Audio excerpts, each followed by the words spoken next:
Mesdames et messieurs, bonjour, bienvenue dans e-École, l'émission qui vous permet de faire des cours tout en restant chez vous.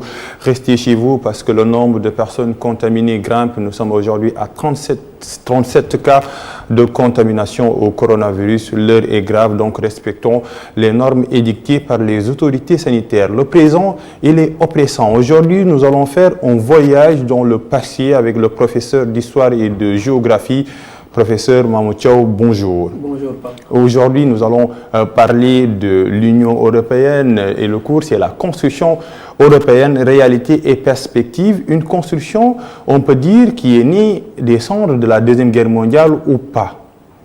Oui, justement, je précise que nous sommes dans la deuxième partie donc, du programme de géographie. Oui, oui, oui. À vrai dire, c'est un programme qui est articulé autour donc, de 5 parties. Oui. La première partie, c'est l'espace nord-américain. La deuxième partie, c'est l'espace européen. Oui. La troisième partie, c'est l'espace de l'Asie-Pacifique. La quatrième partie, c'est l'Amérique latine. Et la cinquième et dernière partie, c'est l'Afrique. Alors, cette leçon, c'est dans le cadre de la reconstruction européenne. Oui. Et j'aurais même voulu qu'on parle de reconstruction. On est donc de construction. Parce qu'il y a eu une... L'Europe a été. A été. Oui, l'Europe fut. Fut. Mais par la suite, elle a été complètement bouleversée. Oui. Et elle a tenté de se refaire. Et jusqu'à maintenant, le bouleversement continue. Oui, justement. Parce que ce processus-là, c'est un processus historique, mais qui se poursuit dans les temps actuels. Oui. Oui. Et pour parler un peu de la construction européenne, nous allons commencer normalement au XXe siècle, mais après la Deuxième Guerre mondiale ou avant?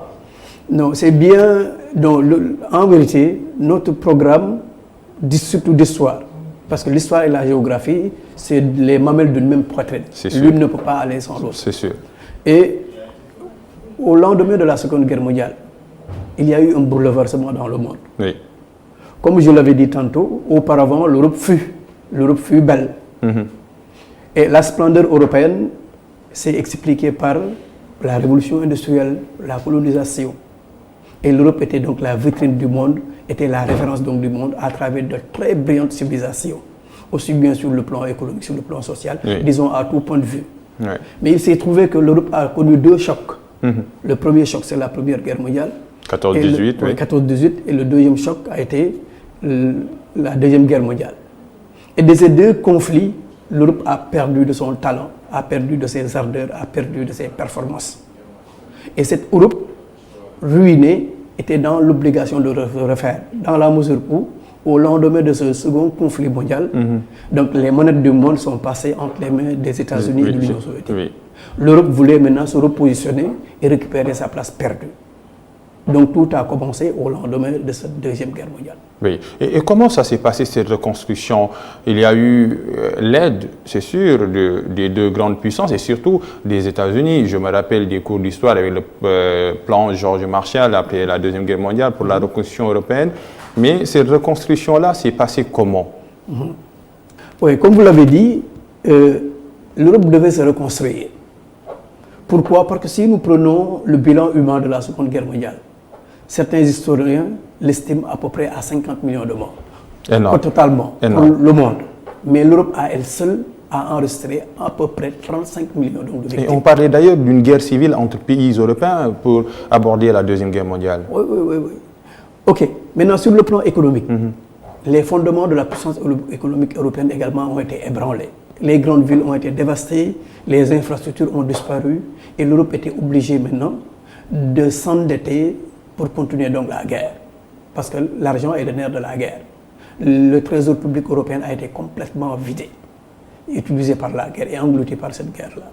Maintenant, après donc la guerre, c'était le temps de la reconstruction.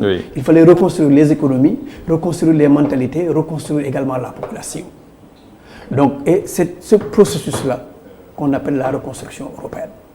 C'est un long processus qu'on peut situer après la Seconde Guerre mondiale qui a consisté à la reconstruction économique, politique et à tous les niveaux en Europe. Maintenant, comme vous l'avez dit, ce processus, en réalité, au lendemain de la guerre, il y a eu une autre guerre qu'on appelle la guerre froide. Et l'Europe a été le principal champ de rivalité Est-Ouest.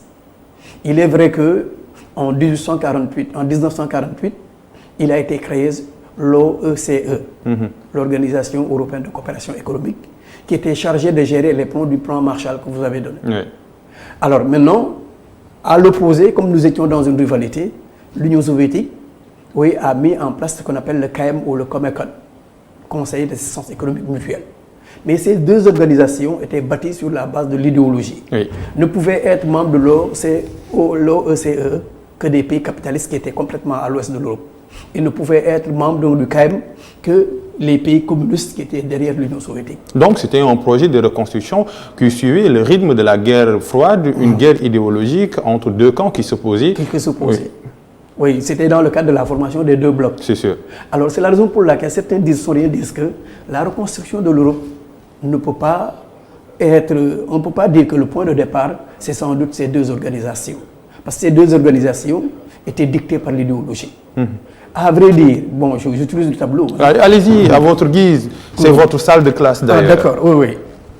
Donc, pour ce qui est donc de l'historique là, et fonctionnement, qu'on va voir en premier lieu, j'ai dit que le contexte, c'est l'après-seconde guerre mondiale. Oui. La reconstruction européenne a commencé après donc, la Seconde Guerre mondiale.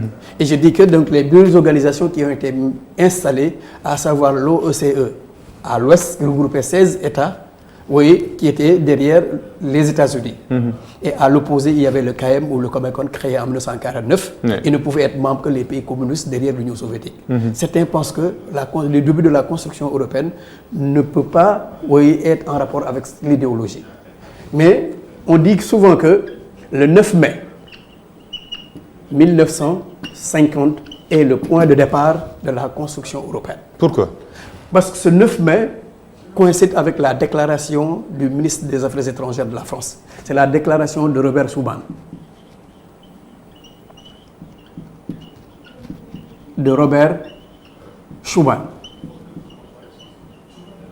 Il était le ministre des Affaires étrangères de la France. Et cette déclaration a été un appel tout simplement à l'Union européenne. Déclaration à ce que les Européens s'entendent, s'assoivent, discutent, trouvent des solutions par rapport aux problèmes qui les engrainent. Oui. Alors, et on dit que le 9 mai, c'est le point de départ de la construction européenne. C'est important. Maintenant, l'appel de Robert Schuman a eu un écho très favorable en Allemagne, en Belgique, en Italie. Alors tous ces pays également ont adhéré à cette envie d'unité économique et politique. Et c'est par là, un an après, nous sommes en 1951. Le traité de Paris a été signé. Oui. Le traité donc de Paris a été signé, et ce traité a été signé par les 6 membres fondateurs. Ils étaient 6 au départ. Oui, les 6 pays fondateurs.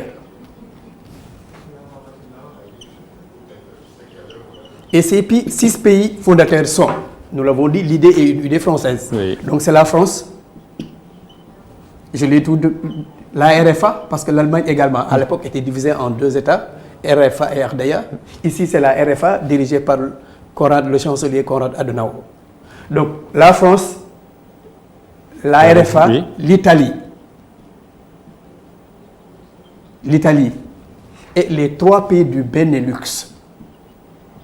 Belgique, Néerlande et Luxembourg.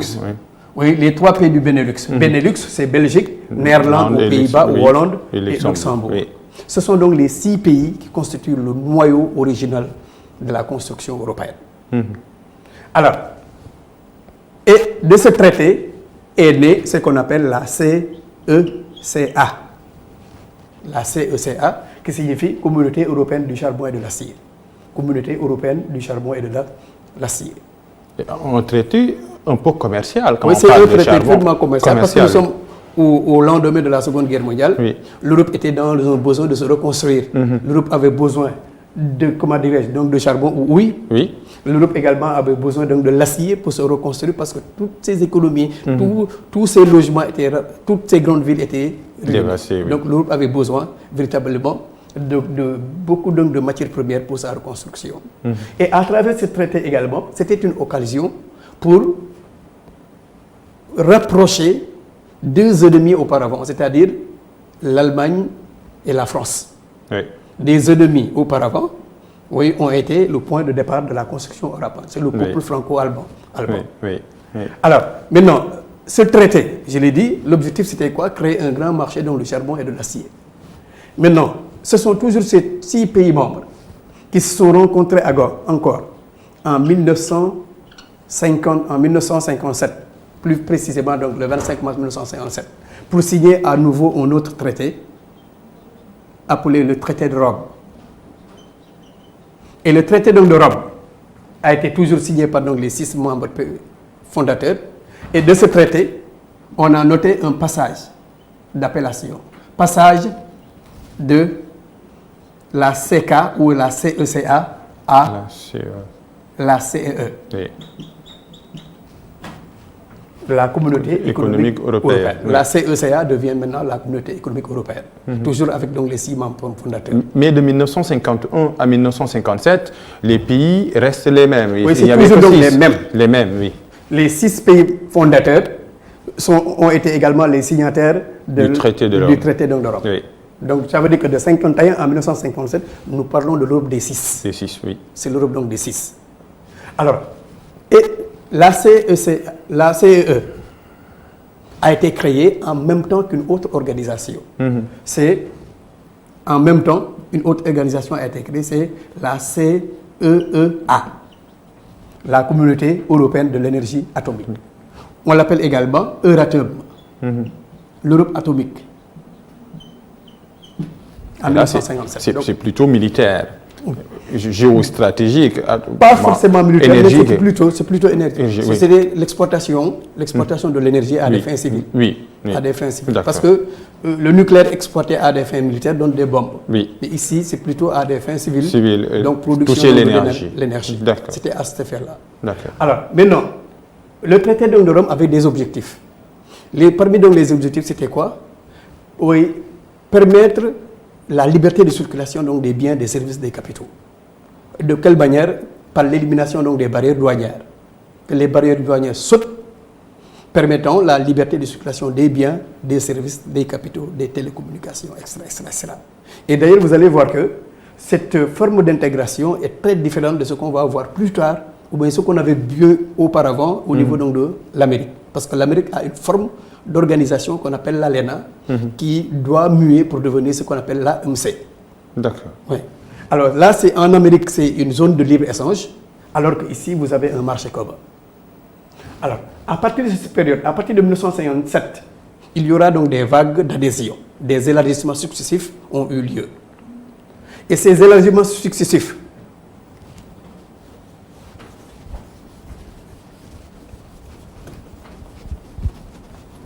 nous l'avions dit, donc de 1951 à 1957. Oui, vous avez 6 pays membres, c'est l'Europe des 6. L'Europe donc des 6 avec donc les membres fondateurs. Maintenant, en 1973, 3 États ont adhéré à la communauté européenne. Et ces 3 États, si vous regardez géographiquement, se situent au nord et à l'ouest. C'est le Royaume-Uni qui devient membre. Oui. C'est l'Irlande qui devient membre. Et c'est le Danemark qui devient membre. Et dès lors, on passe de l'Europe des 6 à l'Europe donc des 9. Oui. Donc nous sommes à l'Europe des 9.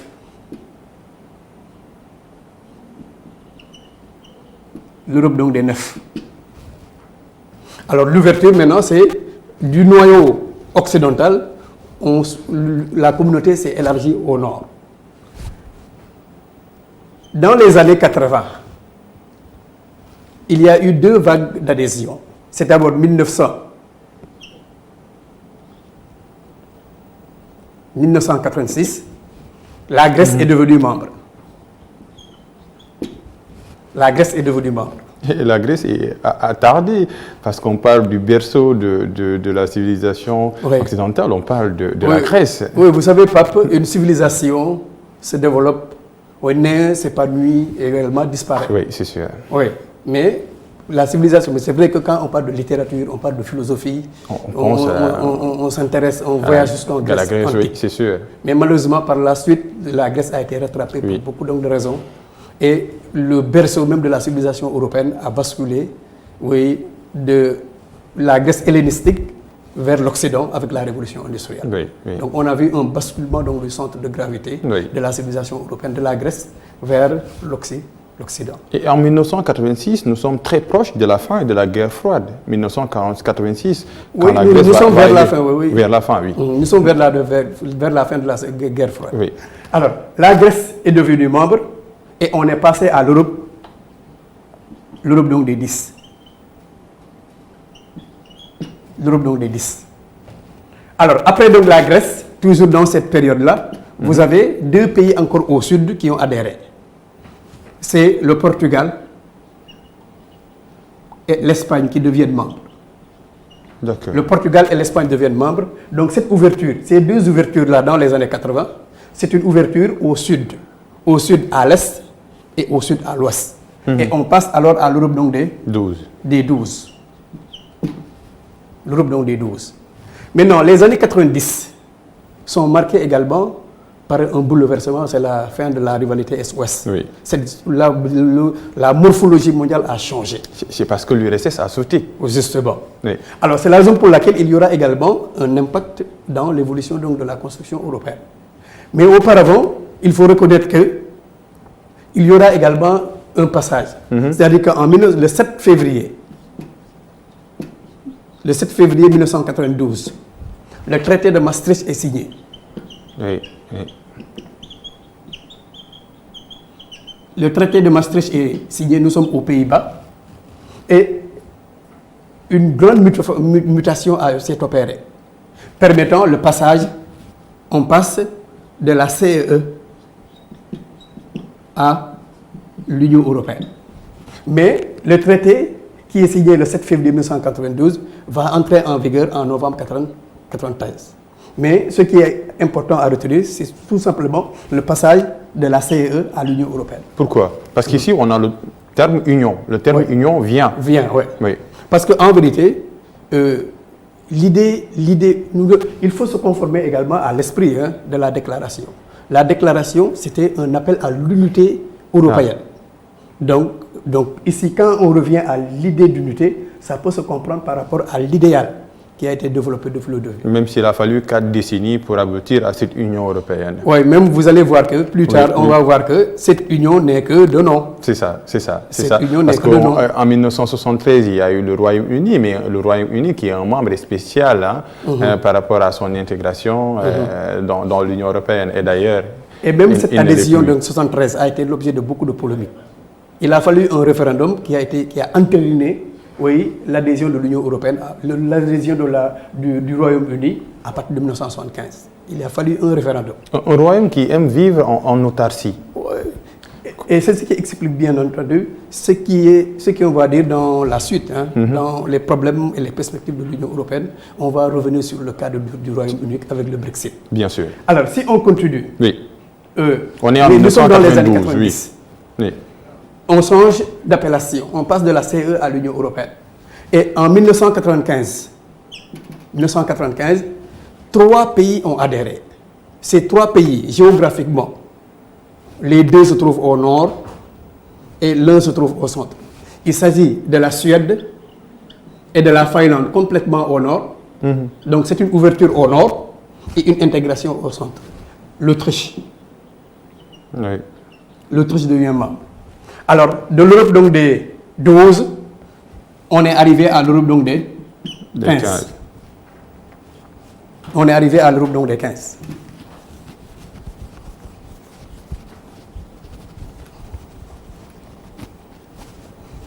Maintenant, tantôt nous avions dit que la géopolitique mondiale a changé dans les années 90. Et il existait une fracture de l'Europe en 2 parties. C'était l'Europe communiste à l'est et l'Europe capitaliste ou libérale à l'ouest, séparée par ce qu'on appelle le rideau de fer. Maintenant, dans les années 90, la guerre froide s'est terminée. L'Union soviétique a disparu. Oui. non seulement a disparu, mais elle a donné naissance à à peu près 15 républiques. Ce sont donc les ex-républiques soviétiques. Oui.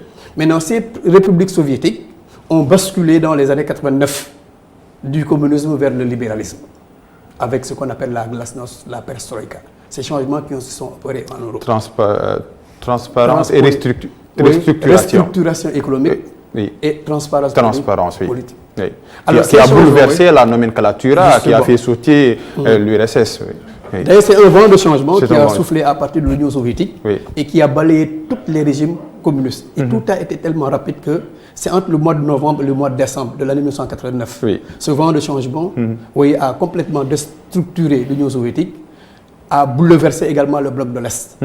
Et avec ce vent, le bloc de l'Est disparaît, l'Union soviétique disparaît, le rideau de fer disparaît. Le KM qu'on avait cité tout à l'heure, toutes les structures qui accompagnaient la guerre froide du côté de l'Est également ont disparu. Alors, les démocraties populaires, Oui. c'est-à-dire les pays qui étaient satellisés par l'Union soviétique, également ont copié les réformes de Mikhail Gorbatchev. Et les unes après les autres ont épousé également l'idéologie capitaliste. Oui. Alors, et on parle de la fin de l'histoire, Oui. d'ailleurs. Fukuyama. Fukuyama. Qui a d'ailleurs tort, d'ailleurs. Oui, oui, justement. The end of story and the last man. La fin de l'histoire Oui. et le dernier homme, il pensait que le dernier homme serait les États-Unis. Ouais, mais malheureusement, donc, la suite a montré autre chose. Oui, oui, oui. Alors, maintenant, le libéralisme a triomphé. Les pays qui étaient à l'est de l'Europe, maintenant, ont demandé à adhérer à l'Union européenne. Et du coup, en 2004, 10 pays ont adhéré. Donc, on voit maintenant une ouverture vers l'est, une ouverture vers les PECO.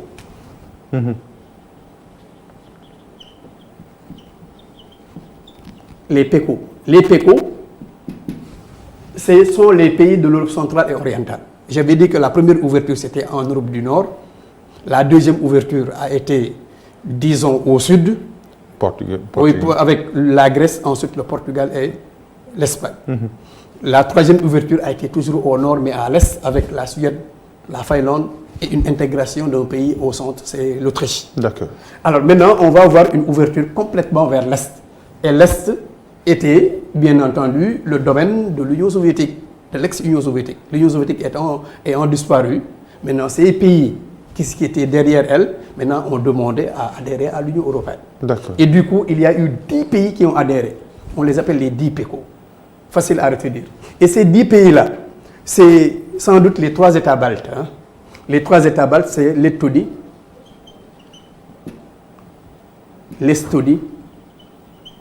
la Lituanie. De petits pays. Hein. Oui, de très petits pays qui s'ouvrent sur la mer Baltique, raison pour laquelle on les appelle donc les pays baltes. Les 3 États baltes qui sont devant vous.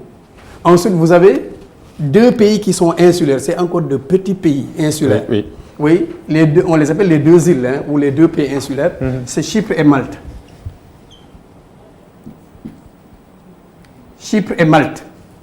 Nous sommes à 5. Vous avez également 2 pays qui commencent par S. Je dis à mes élèves souvent, pour retenir ça, c'est très simple. Vous dites les 3 États baltes, les deux îles et les 2 S. Et ces 2 S-là sont la Slovaquie. La Slovénie. Oui, Slovaquie, Slovénie. Et il reste la République tchèque.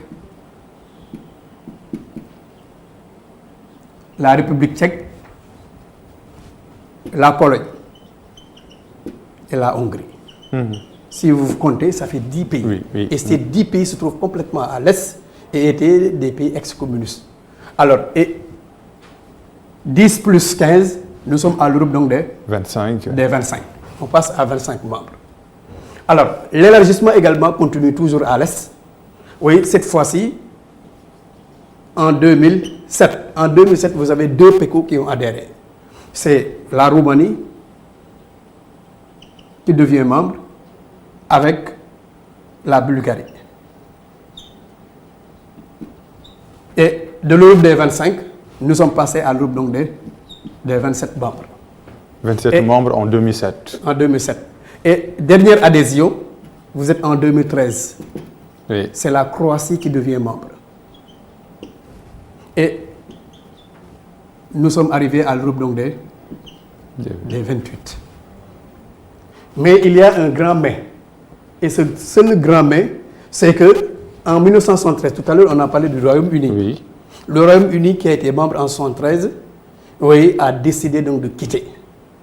Et le 23 juin, c'est vrai que nous avons notre 23 juin, mais eux également ils ont le 23 juin. Oui. Et leur 23 juin, c'est le 23 juin 2016. Le 23 juin 2016 est une date qui a marqué l'histoire de l'Europe, hein, de l'Europe économique. Pourquoi? Parce que de cette date, l'humanité a retenu ce qu'on appelle le Brexit.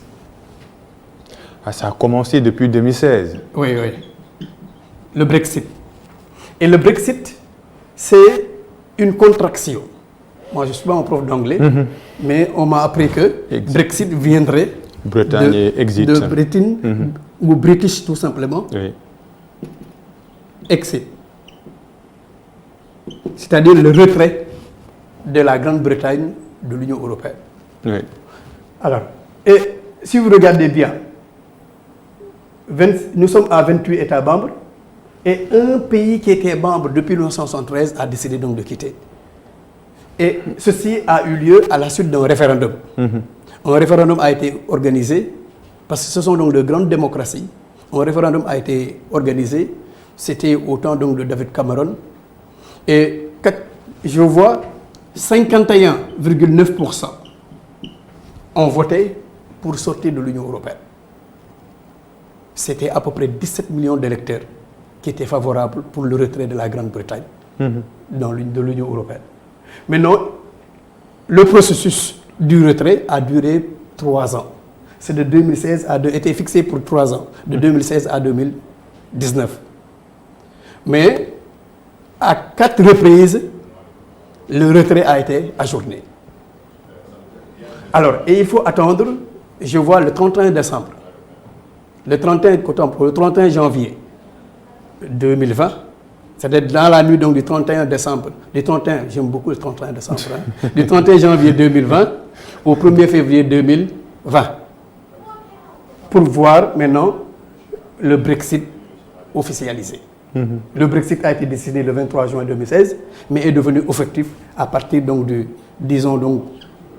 31, entre le 31 janvier 2020 et le 1er février de la même année. L'Union européenne, démembrée par sa composition. L'Union européenne maintenant passe. 27, oui. Oui, le Brexit maintenant devient une réalité. Oui. Devient officiel. Donc, au moment où nous parlons, on ne parle plus de l'Europe de 28, mais on parle plutôt donc de l'Europe des 27. Et l'Union européenne a été démembrée, je le disais tout à l'heure, par sa composition, mais également idéologiquement. L'Union européenne, maintenant, est devenue de plus en plus fragile, parce que jusque-là, on n'avait pas des pays qui voulaient sortir de cette Union européenne. Le Royaume-Uni a montré la voie, et peut-être d'autres. Ouais. Ou bien cette décision-là peut faire tache d'huile. Oui. Et d'ailleurs, c'est peut-être, je ne voulais pas aller plus vite que la musique, parce qu'en vérité, on aura à en parler dans les problèmes. D'accord. Oui, du moment où le terrain est déjà balisé, est-ce que le Royaume-Uni n'a pas donné donc la voix aux autres? C'est une probabilité. Mais au moment voulu, on va essayer donc de développer tout ça. Donc nous sommes toujours dans la première partie historique et fonctionnement. On a parlé de la CECA au Brexit. Maintenant, nous allons aborder les institutions de l'Union européenne. Les institutions de l'Union européenne, oui. Et ce sera le dernier point de ce cours, mais le cours, d'une manière générale, va continuer la semaine prochaine, parce que c'est une leçon assez vaste, très dense d'ailleurs, et qui continue jusqu'à maintenant. Non seulement c'est une leçon assez vaste, mais très passionnante, parce qu'elle est actuelle. Oui, parce que la géographie, c'est de l'actualité, c'est de l'histoire, mais c'est également de l'actualité. Exactement. Alors, dans ce premier point-là, c'est vrai, on a vu l'historique, c'est comment on est arrivé à 27 membres. De 6 jusqu'à 27. Oui, jusqu'à 27. Et le deuxième point ici à voir, c'est le fonctionnement. Et quand on dit fonctionnement ici, il s'agit donc des organes. Des organes donc de fonctionnement.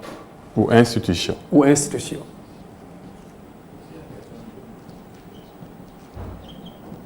Ou institutions. Alors, l'Union européenne est une organisation comme l'ONU, comme l'AIC du quartier, comme n'importe quelle organisation. Et chaque organisation également a donc des institutions de fonctionnement. Oui. Alors, et ici, il existe donc des organes de fonctionnement et chacun a un rôle à jouer. Et de ces organes, nous pouvons retenir ce qu'on appelle le Conseil européen. Le Conseil européen ou Sommet européen.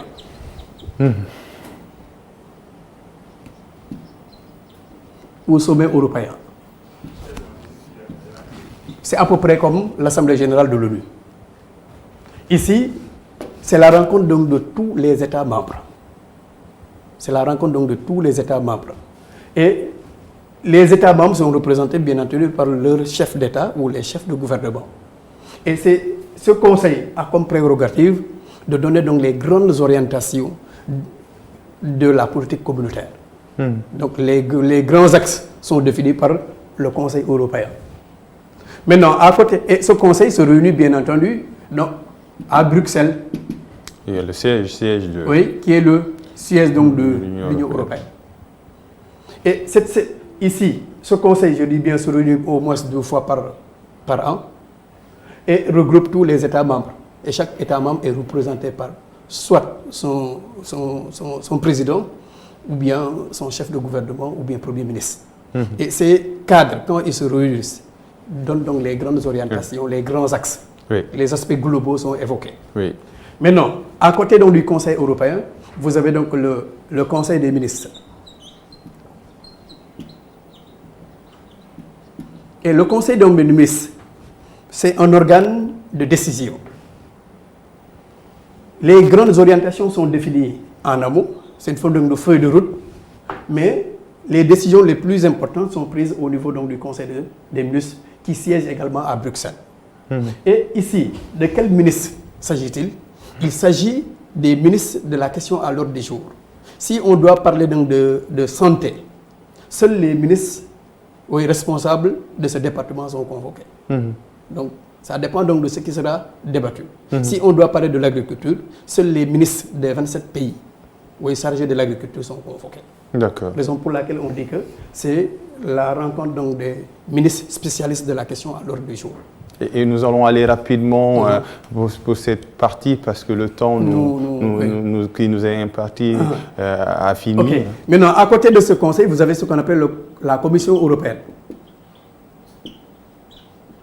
La Commission européenne. Et la Commission européenne, c'est à peu près comme le secrétariat général de l'ONU. C'est un organe exécutif, c'est un organe administratif. C'est un organe qui est chargé de représenter l'Union européenne dans les grandes négociations avec, disons, l'ALENA, avec l'OMC, avec le FMI, avec les ACP. Et en même temps, c'est un organe donc, qui veille à l'exécution du budget. À côté donc, de la Commission européenne, vous avez le Parlement européen. Le Parlement européen. Et ce Parlement européen siège à Strasbourg, en France. Et son objectif, comme nous l'avons dit, c'est l'ensemble donc des députés européens. Et avant le Brexit, il y avait 751 députés qui étaient élus au suffrage universel, proportionnellement également à la taille donc, du pays. D'accord. Alors, et le Parlement a comme objectif donc, le vote donc, des lois et le contrôle de l'action de la Commission. Oui. À côté donc, du Parlement, vous avez d'autres organes. Je vais aller plus vite. Oui. C'est sans doute la Cour de justice, la Cour des comptes, la Cour des comptes et peut-être la BCE, la Banque centrale. La Banque centrale européenne. Oui. Alors, la Cour de justice, comme son nom l'indique, joue un rôle donc, de juge et d'arbitre quand il y a donc, des litiges qui éclatent entre les pays membres. Et la Cour des comptes veille à l'exécution donc, du budget. Et enfin, vous avez donc la Banque centrale européenne. Du moment où l'Europe a une monnaie, donc cette banque a comme objectif de gérer donc la politique monétaire et financière de la communauté. Et nous allons reparler de ce Conseil européen au sommet européen et également les institutions pour le prochain cours, parce que c'est juste la première partie du cours réalité de la Constitution européenne, et reste la deuxième partie, une partie très passionnante d'ailleurs que nous allons aborder dans le cours prochain. Donc rendez-vous la semaine prochaine pour un autre cours d'histoire et de géographie. Professeur? Inch'Allah. Oui, il s'y plaît pour bon Dieu parce que le présent est incertain, l'avenir également est incertain. Je vous donne rendez-vous demain. Le dernier cours de la semaine sera consacré à la philosophie avec le professeur Songo Diouf. Ne le ratez surtout pas sur ITV, c'est e-École, juste après le point de presse du ministre de la Santé et de l'Action sociale.